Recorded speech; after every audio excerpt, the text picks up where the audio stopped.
Fellow Republicans, good morning and aloha! Thank you very much, Pat, for those exceptionally kind words. I actually want to share with all of you a real quick story about my experience, my start in politics, and how amazing our wonderful country is. You know, for myself, what Pat didn't mention to all of you is my start in politics was when I was in high school in 1986, when I was a young teenager. The first political act that I ever did was I went out and I volunteered for Patricia Saiki for the United States Congress for Hawaii's 1st Congressional District. And my job back then was licking stamps. We still had to lick stamps back then.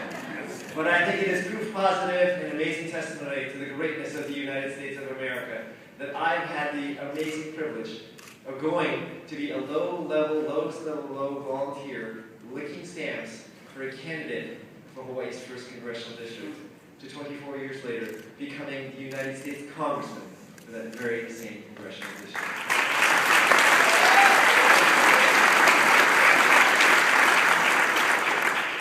Now I want to start this morning by asking all the veterans in this room to please stand. All the veterans here in this room to please stand.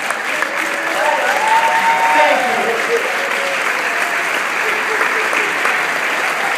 Thank you.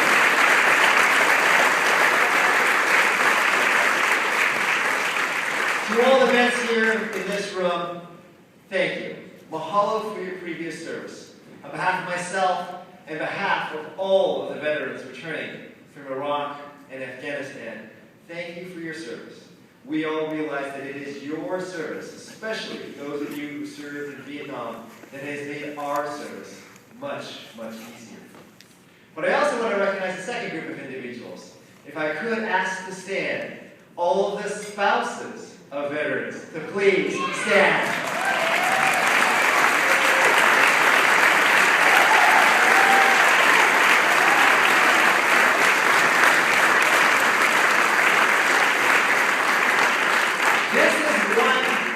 This is one group of individuals who do not get thanked often enough.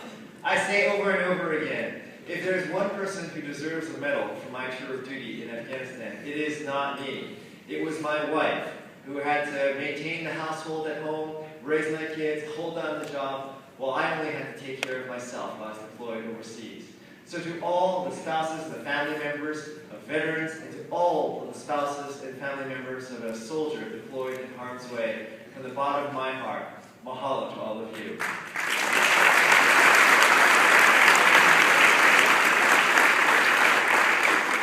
Now, during my very brief and valuable time I have with all of you, I want to share with all of you 3 things very quickly. Number 1, a little bit about what it was like, what my experiences were like in Afghanistan. Second, why it's important, and why it's important for us to recognize what's happening in Afghanistan and what's happening in our country. And finally, I want to share with all of you why this upcoming election is so important and why it's important for us to fight, and to fight hard. Now, Pat explained to you, I served as a major in the United States Army Reserve. I was deployed with the 3rd Brigade Combat Team, 10th Mountain Infantry Division. I was sent to some place called Forward Operating Base Pasal, in the Zari district of Kandahar province. What that all means is basically I was sent to the middle of nowhere in the heart of Taliban country. Now, while I was over there, I lived in a tent with 7 other men with no privacy. Every day, each and every day, we had no indoor plumbing, we had no running water. The food that we ate came either out of a can or was frozen. But more important than what the living conditions were like for myself and all of the soldiers that I had the privilege of serving with was the level of dedication that was regularly exhibited by each and every one of the service members that I was honored to serve with. And also, I want to share with you what I think is unfortunately not often told enough to the American people, and that is the nature of the enemy that we faced over there, overseas. Now, by way of background, I have a very unique perspective about the war. You see, as a United States Congressman, I voted in favor of Operation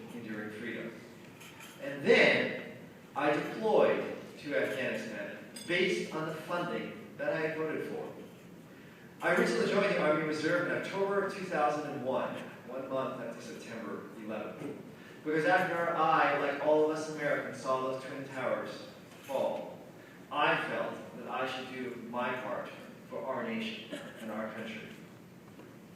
In Afghanistan, having deployed, I was the first former member of the United States Congress to forward deploy into combat since World War II, and the only former member of Congress to forward deploy to Iraq or Afghanistan. And having been both a congressman who served on the Armed Services Committee and a soldier in combat, it has given me a far richer and deeper appreciation for our nation, for what our nation can and should do for our people.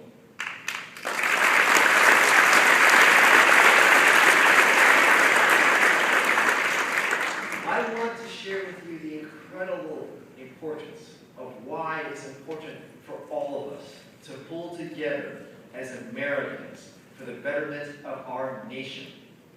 And I want to begin by sharing with all of you what I saw over there in Afghanistan. While I was deployed over there, I did something called detainee operations. It means I was responsible for vetting and determining what to do with local national Afghans my infantry unit picked up on the battlefield. There is one Taliban insurgent who we picked out that I will never forget what he did and what characterized our enemy and what they believed in. You see, this one particular Taliban insurgent that I dealt with, what he did in Kandahar province was he handed out live hand grenades to young children.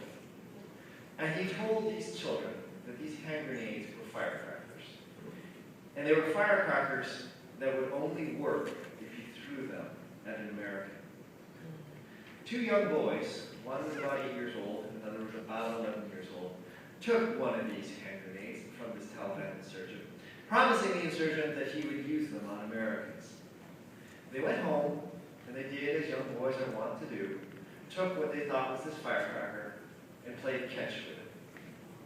The hand grenade detonated, and it ripped their bodies to shreds. This is the nature of the enemy that we are facing. But amidst this incredible cruelty, I also want to share with all of you the amazing courage, honor, and bravery exhibited by each and every one of our American service members every single day in Afghanistan. I was privileged to serve with a very young platoon leader in my unit. This young lieutenant graduated near the top of his class from West Point. And as we asked our platoon leaders to do, he led a group of American soldiers on patrol throughout the province. This young lieutenant, on one particular day, he and his platoon approached a bridge. And when they approached the bridge, Army intelligence had deemed this particular bridge safe for him and his platoon to cross it. But this lieutenant said, I got a funny feeling about this bridge. And he ordered his unit to halt, just about 20 yards or so in front of the bridge. He turned to his platoon sergeant and said, I'm going to go and check this out. I know intelligence says it's clear, but I got a funny feeling about it. He went up to the bridge. Hiding on the far side of the riverbank in the brush with a Taliban insurgent, waiting. When this lieutenant stepped onto the bridge, the Taliban insurgent detonated. It threw his body 50 feet in the air and severed it in two. He died instantly. But because of this lieutenant's actions, he was awarded the Silver Star, but because of his actions, he saved the lives of his entire platoon. He left behind a new married wife and a young baby girl. This is the nature of the courage, the honor, and the bravery we have asked and we regularly see of our service members each and every day, every single day in this war. Now I know that all of you know somebody who has lost their job recently. Somebody who has recently had to sell their home to make ends meet. someone who has maxed out their credit cards, someone who recently graduated from college and is still living at home because they are underemployed. We all know that our economy is growing too slowly. We know that our unemployment rate is far too high. We know that the debt that our nation is incurring is far too much. But yet, I still see and hear so many politicians say that that's just the way it's always going to be. But that is what we just have to learn to live with. That the status quo is good enough. I'm here to tell all of you that we can change things. That we do not have to accept the status quo. We do not have to accept a government that does not function or work. We do not have to accept the United States Congress that is so bitter, that is so divisive, and cannot get anything done. What I'm here to tell you is that we all know this. But I'm also here to tell you that as difficult as the problems our nation faces today, they are not as difficult as facing down the Taliban insurgent bent on doing pure evil. And as difficult as the solutions are to fixing our nation's problems, as challenging as they may be, they are not as challenging as what we have asked our service members to do in Afghanistan. They are not as challenging as what we asked that lieutenant to do on that bridge in Afghanistan. And I'm here to express to each and every one of you here, it is important for us to fight and not accept anything less than the very best of our nation.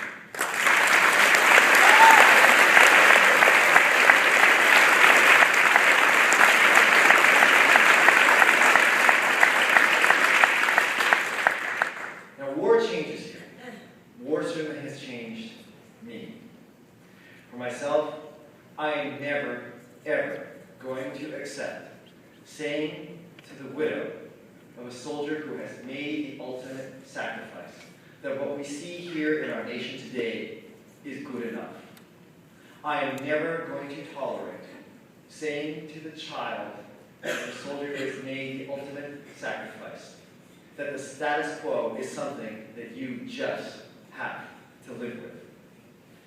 This coming election and what we have at stake to change the United States of America and the state of Hawaii is this fight between whether or not we want more of the same, we want more of the status quo, or whether or not we believe, as I believe, as we know we deserve, better in our country.